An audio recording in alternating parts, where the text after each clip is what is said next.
You're smart, you're motivated, you want to do something big. You're on the verge of being a young boss, and we're going to help you get there. I'm your host, Isabel Guarino, and welcome to the Young Boss Podcast, where youth is your power.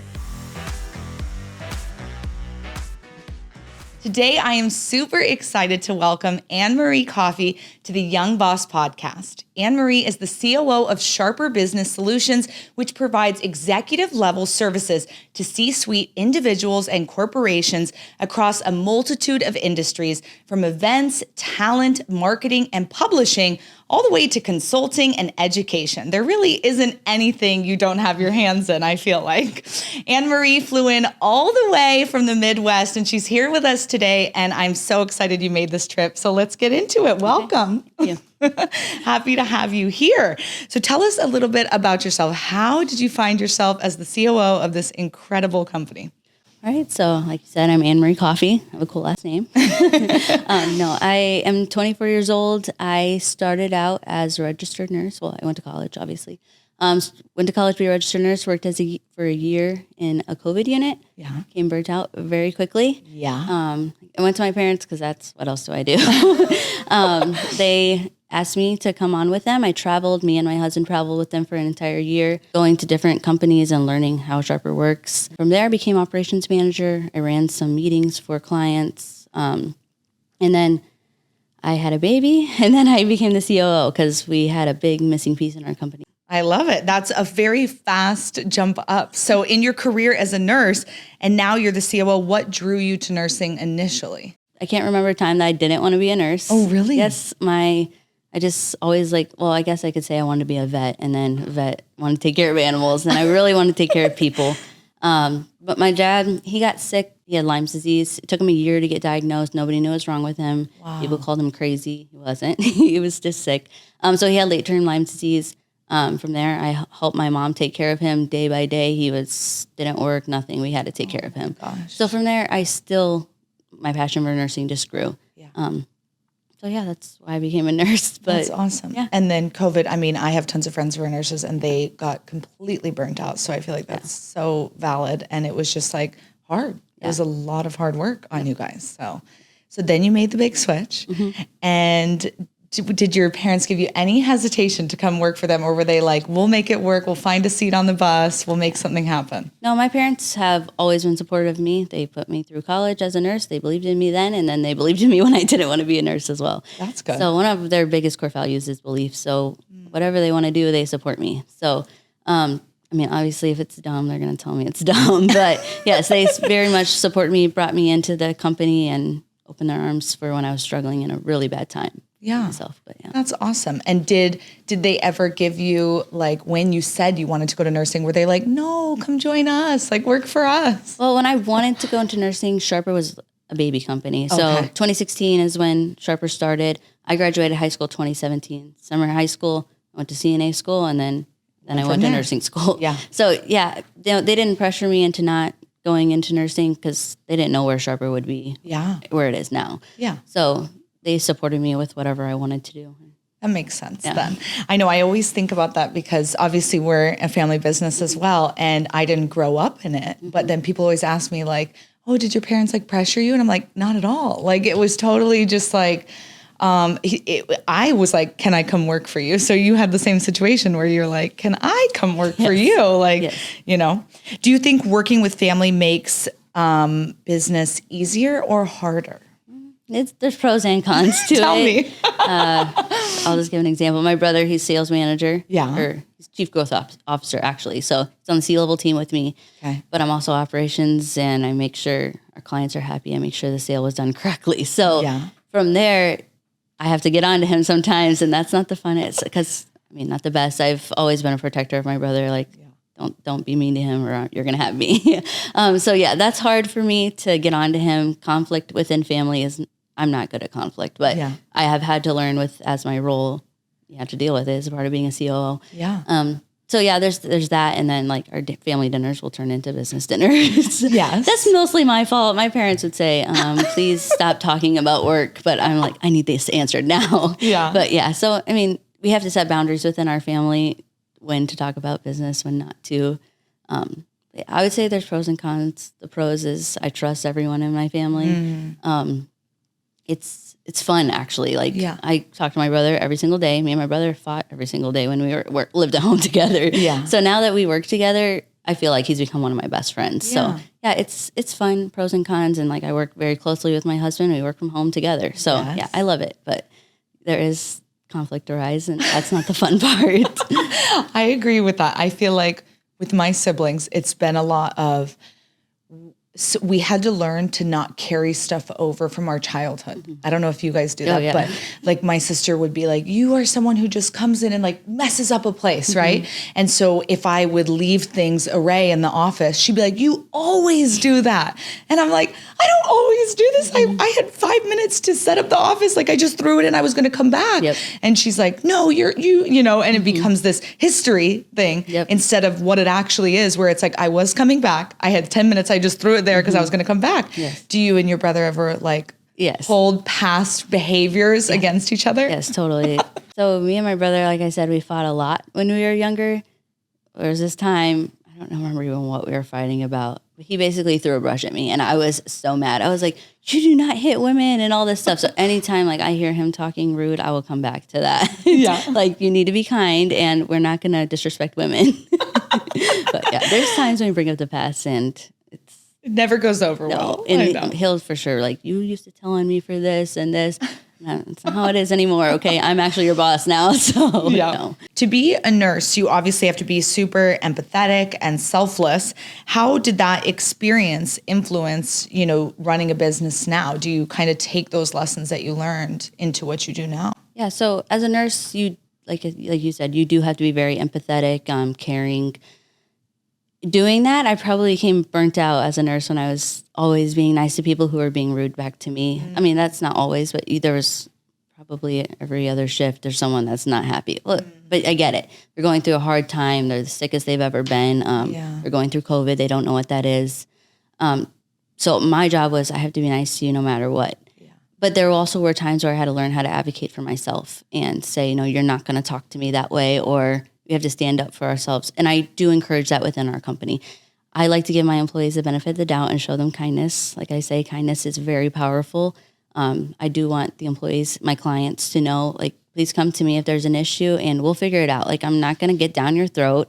It's not my job. My job is to figure it out. And whether you have to be written up, I'm not going to do it in a mean manner. I can do it very kindly. Right. And the same with the clients. Like I said, I ran meetings for clients for a long time. When I ran those meetings, I had to hold them accountable. And doing that, you can be very rude holding someone. Why didn't you do your job and yell at them? No, that's not me. I would just, like one time, one of my clients said to me, he said, that was the nicest shut up I've ever heard. So yes, you can tell someone to shut up and be very nice. But yes, in our company, I do still like to keep the empathy, but I also like to, like I said, I run a team of 15. We have 15 employees, I believe. A lot of them run meetings for companies. When they do that, I do tell them, you don't let someone talk down to you. You are there to hold your position and stand up for yourself. You're not their employee. You're there to hold them accountable. So yeah, you stand up for yourself. You advocate for yourself. If there's something wrong within the company, come to me. I'm not going to let someone harass you. Not that we've ever had that issue, but I do like them to know this is a safe place. And even if it's in your home, there's something going on in your home, come to me. A lot of people say leave your work at home. Well, we all work from home. It's not like you can't do that. And it is most family. So no, we can't just leave our work from home. If someone needs a mental health day, tell me, please, you can take your mental health day. So yeah, I do like to bring what I learned in nursing, how to be empathetic, but also to stand up for yourself over into the business. That's awesome. And I do think that, so obviously your business is so incredible because you really take companies from solopreneurs or disorganization, just starting out, to launching into being big time, right? Having more employees and more organization. And really that's what you guys are known for, is, you know, that jump and helping people lead that. So it is interesting because I know that there's a lot of, emotions that are involved when a CEO is being told to like let go and delegate and elevate. And you're probably dealing with a lot of people who have a lot of like, no, my way or the highway, or just strong opinions. on what they think should be happening. And so it's good that you give your team like the ability and the knowledge to say like, I'm not going to be mad at you if you stand up for yourself. Yeah. And I'm not going to be mad at you if you're like, I just need a moment, because it's a lot that you guys handle. Yeah. So that's pretty good. Yeah. I applaud you for that. What makes you unique as a leader? I would say, like I said, I'm a new COO. I've been 8 months now, I think I've been the COO. So I'm learning every single day. Conflict is one thing that I'm learning how to deal with. I don't love it, but I feel like unique, as I stated earlier, I like to lead with empathy. I like to make sure I'm putting myself in other people's shoes and understand what they're going through before I just assume that they were in the wrong. Yeah. Obviously, there's times where I've had to write up an employee because they didn't do their job correctly. Yeah. But we also had employees who've gone through divorces, and I didn't know that. They didn't tell me that. So therefore, if they had a bad day, I can't just automatically assume, you're fired because you messed up. Yeah. But I like to lead with empathy, and like I said, I encourage you to talk to me if you need it or take time if you need it. Yeah. And I do like to hold them accountable too. Like, we track KPIs, we make sure you're doing your job correctly, and they all know that, but they also know, like, if you're having a bad day and I mess up, it's not the end of the world. We're just going to talk about it and fix the issue. Right. Like, we'll be forgiving and understanding, but gathering that knowledge before you have that harsh conversation, just to be like, what's going on? Yes. Can always be good. Okay. I heard that you are not a type A personality. And in being a COO or even dealing with C-level execs, I feel like so many people are kind of that way. How do you deal with that? Well, I will say, I think I used to be a type A personality. Yeah. Like, if something needed to be done, it needs to get done right away. Like, we're not waiting. If a client sends me an email, I'm going to respond. Yeah. When I was a nurse, if my patient needed medication, I give it. Like, it's not late. If the patient put on a call, I will be there right away. So in school, I never put my books down. So I feel like I used to be that way. Yeah. As a mom, you can't. I have a son who likes to yell. Like, he screams, and I can't tell him to be quiet. He's a baby. Yeah. So, you can't control them either. They don't know what no means. They don't know what yes means. So I think becoming a mom, I have learned to, like, calm down in a sense and understand that people can wait. Like, I don't need to respond to that email right away. Yeah. But the thing is, I do manage people who are type A personalities. So I have one employee, she did not take one PTO day last year. If you don't take your PTO, it doesn't roll over. That's our policy. So she said, December, I'm going to take all my PTO. And I'm like, but she's very good at her job. So, and I don't want to lose her. She's been with us since 2016. So I'm not going to say, yes, I can say, no, you can't take your PTO, but yes, she earned it. She really did. She worked hard that whole year. Yeah. So with her, she's a type A personality. She's a go-getter. She's like, I'm not going to take a break. I encourage her, please take your PTO. I sent her an email 2 days ago. Please take your PTO. You have 24 days. So managing her. And then there's people like my dad. He is a visionary. He is very strong, enthusiastic. He calls it passionate. He calls it passion. He calls it passion when he's being loud. But no, I agree. It is passion. He does care for our company. Yeah.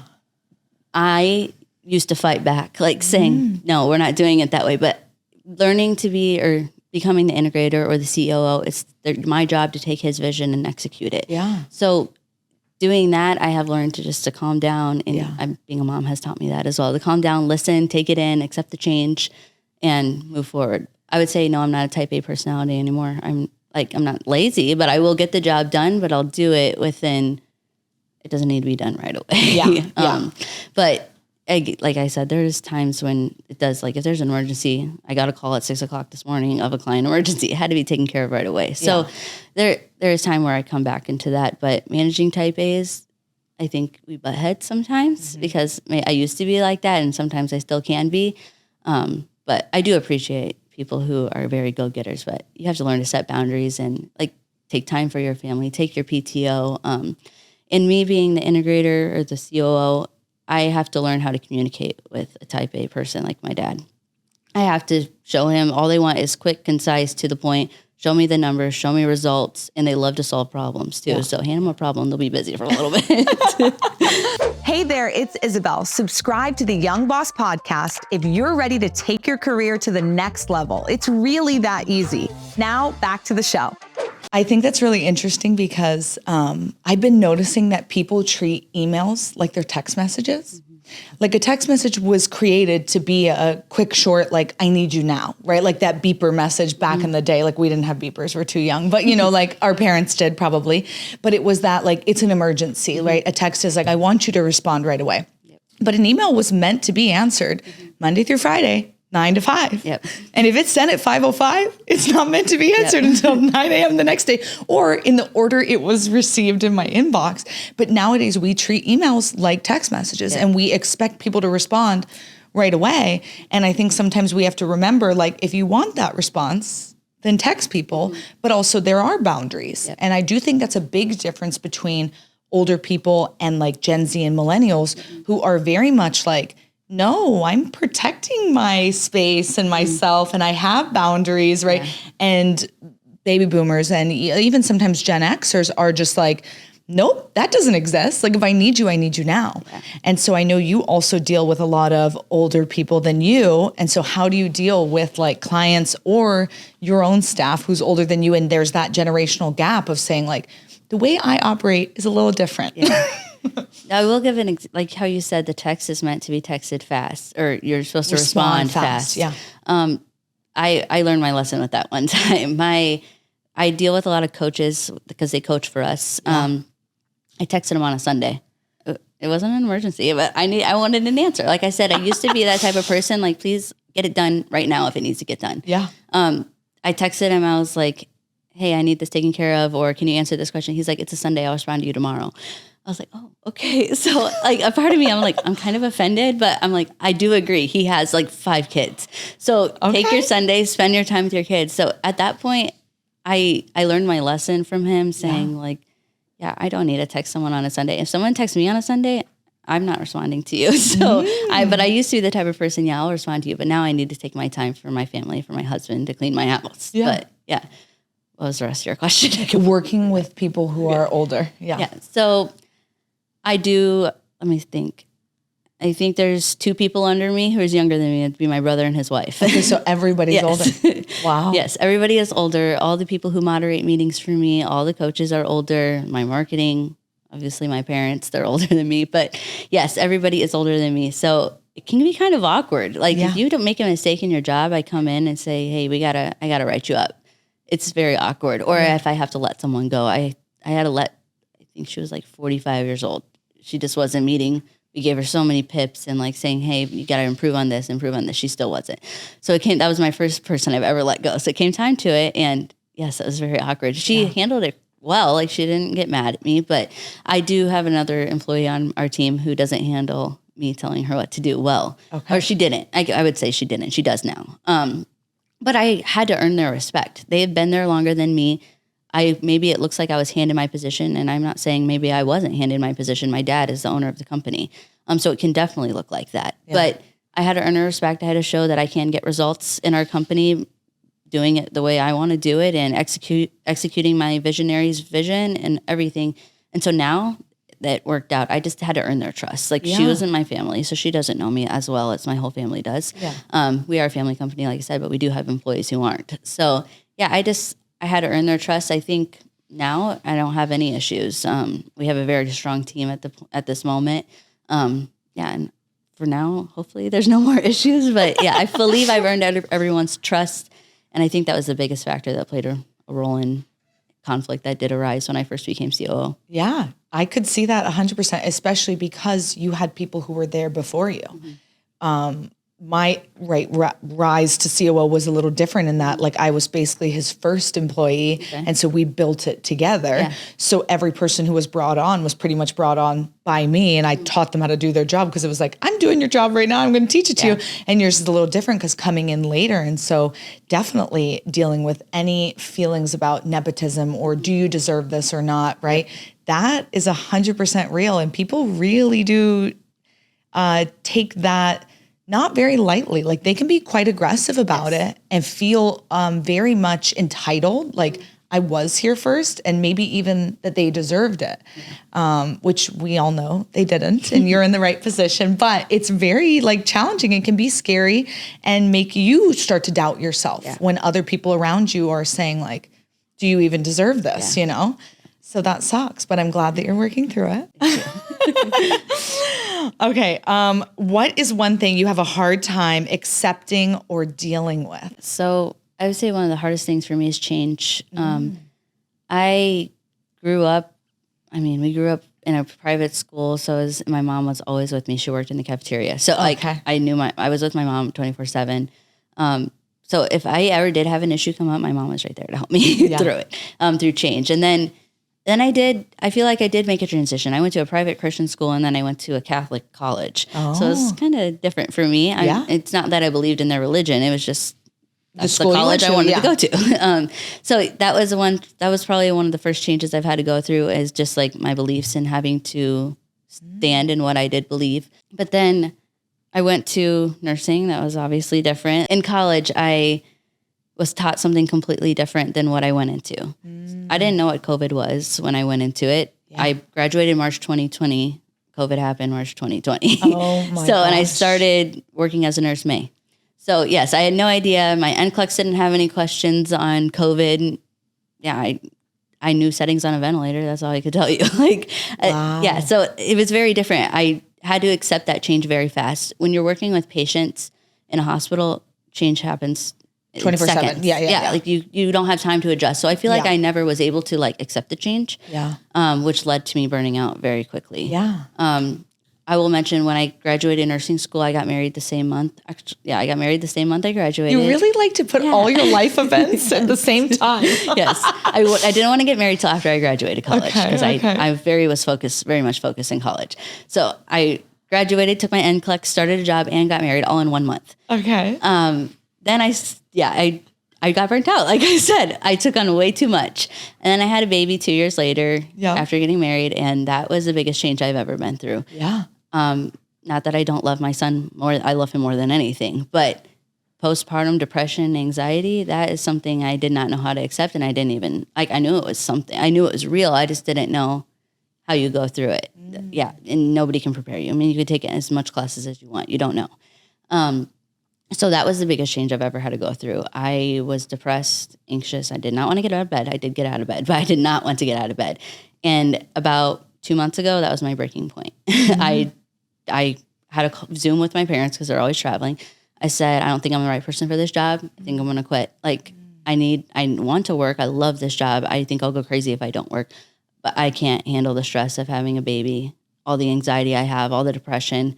I'm not saying that I shouldn't have gone to therapy. I probably should have, but I didn't. Okay. But yeah, that was the biggest change I've ever go through. So to say that I can deal with change properly now, I would not say I can.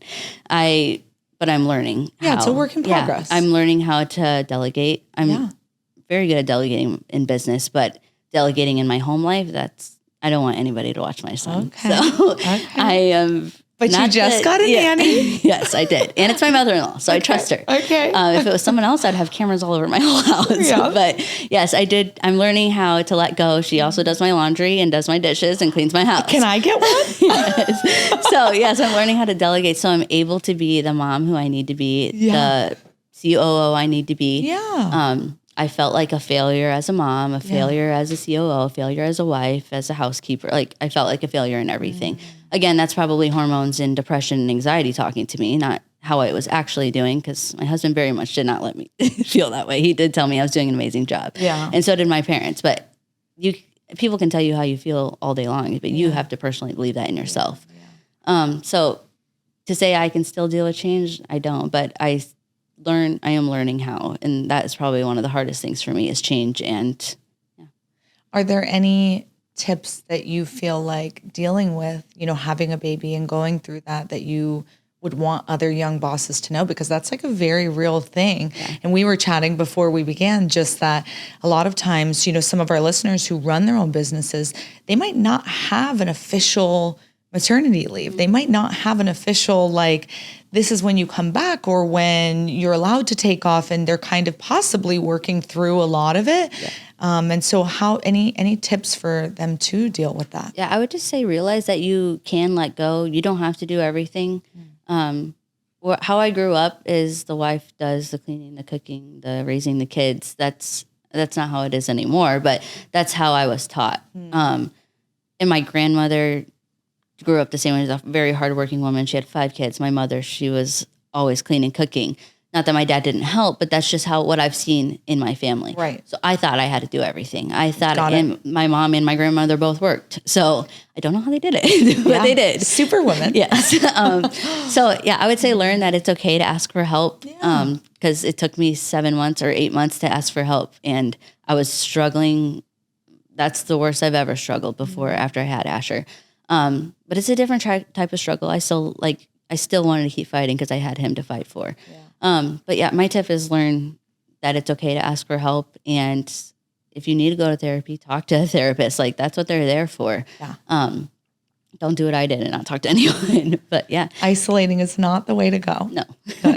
And I'm happy that you said you relied on Derek, your husband, to be like, hey, like, you know, even though you're saying I didn't hear it the way I needed to hear it, but him telling you like, hey, you are doing a good job, and your parents telling you that, and everybody telling you that, has to give you a little boost of confidence on those rough days. So leaning into the support around you, I'm sure. It's got to be internal, but of course some external can help hopefully spark that a little bit. Is there some ways that you're working right now to help, you know, adapt with change? Because I do feel like for many of our young bosses listening, change is just constant in business, especially when you're getting started. You, like you said, like even in nursing, it's like you've got to be that 24/7 change. And I feel like when you're growing a business, it is like that. It's just a lot of change. It's a lot of fluctuation. There's a lot of fear involved. Anything that you're like, this is what I'm focused on right now to help myself cope with change that maybe would help our listeners. Yeah. So I have never been a person to set boundaries, but having a kid, you have to learn how to set boundaries. Yeah. For me, if someone, like I said before, if someone texts me on a Saturday, I will text you back. Please don't text me on a Saturday. Email me. Okay, you are the guy now. Yes, I am the 95-year-old man. No, no, I will tell you, like, I have to set boundaries for myself. When I'm with Asher, I'm not going to be on my phone. Asher's my son. I'm not going to be on my phone. I'm not going to call and talk to you about work. Like, just let me have my time. That has learned. And then when I am working, I am 100% focused. He has his nanny. I trust her, and I'm 100% focused on work. So please come to me during that time. Yeah. But yes, like I said, for me to accept change, I have learned to set boundaries for myself. So I can mentally deal with the change and also take time for myself and my family. Yeah. That's so important, because I know obviously so many people work from home. I work from home, and I think about that like all the time. I'm like, oh my gosh, if I have a kid, what am I supposed to do with them at home? And then I'm there. And are you tempted to go out and be like, I just want to be with them? Oh, for sure. We just opened up something called Sharper Studios right near, it's like 10 minutes from my house. I have been going there to work some days. You have to get out a little bit. So, or I'll go to a coffee shop if I don't have any calls. Yes, I do have to get out. I can't sit at my house. You'll be too tempted. No. Yeah, for sure. Like, and maybe he's screaming. Yeah, he's screaming. And I do have a smaller, like our first home, a smaller type home. Yeah. And I can hear every single thing that's going on. So for me, I do have to get out of the house. And because there is times when I am home, I'm like, I'll put him down for a nap. Like, but I need to let her do it. I need to be focused on my work. And his mom completely understands. And it's been very nice. Okay, that's good. That's good. Do you think when he grows up, you're going to encourage him to come work with you guys?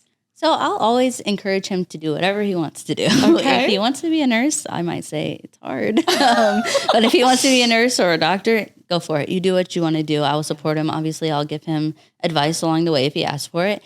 But yes, I would love to work side by side with my son and hand off to whatever my dad has handed off to me. Yeah. So I would hope that he would see the good in working from home and working together as a family, and not just see the bad, because there is some bad that goes into it.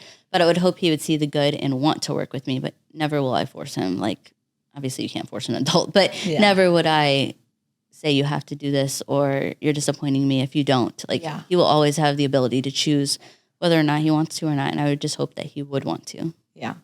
When you can work in a family business well together, it is like the biggest blessing, because you do get to respect and love your family members in a different way than you ever did if you didn't work with them. Yeah. You just see them in a new light, and you're like, wow, I really appreciate that you did this, or you're awesome at this. And, you know, if you don't ever work with your family members, which I totally understand, not everyone can, right? We're blessed that we have awesome siblings and awesome parents, but it's really like cool just to see them in a different light and grow in like respect for them. I feel like I respect my siblings so much.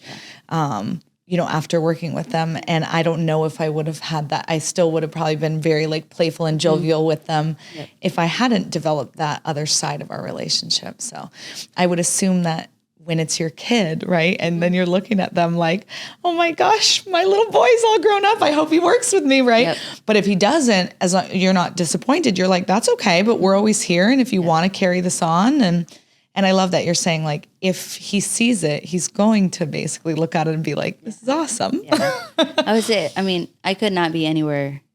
I could not be where I am today without my parents. Yeah. So I would hope he would feel the same. And I feel I have a lot of support from my family. Yeah. So I would hope he would feel the same. Like, I'm going to support you whenever you do. And like, if you ever want to come back to me and you want to work with me, like, let's do it. Like, we're happy. Like, we're going to have a great time doing it too. Yeah. So I would just hope he would feel the same as I do about my parents. Yeah.